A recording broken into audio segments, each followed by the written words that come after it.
So of course, with the presupposition that there is a downward force called gravity, which is only really measured when dropping things through the air, we then have to counter that force with a buoyant force.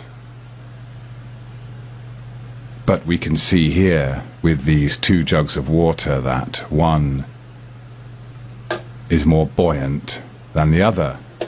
We have the same amount of water, but the jug on the right has more buoyant water because it's more dense with salt. We just made the water denser. We just have a difference in the relative density, not because of any force created by the mass of the Earth, but more to do with the density of the egg's immediate surroundings. And so now we make the water less dense by adding some of the non-salted water.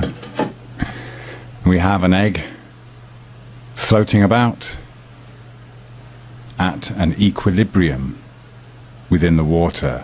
But if you believe that we live on a globe and stick to it because of the force of gravity, then you have to say that we now have an opposing force, a buoyant force acting on the egg. And we have the pressure of the water acting on the egg.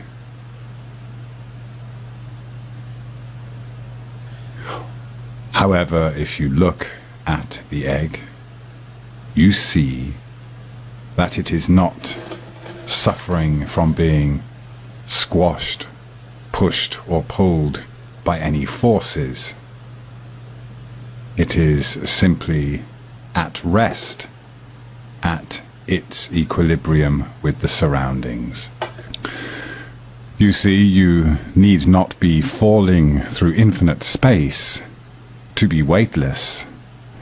There is only ever a downward or upward force if the equilibrium is disrupted, like stretching an elastic band that snaps back to its natural state when you let it go.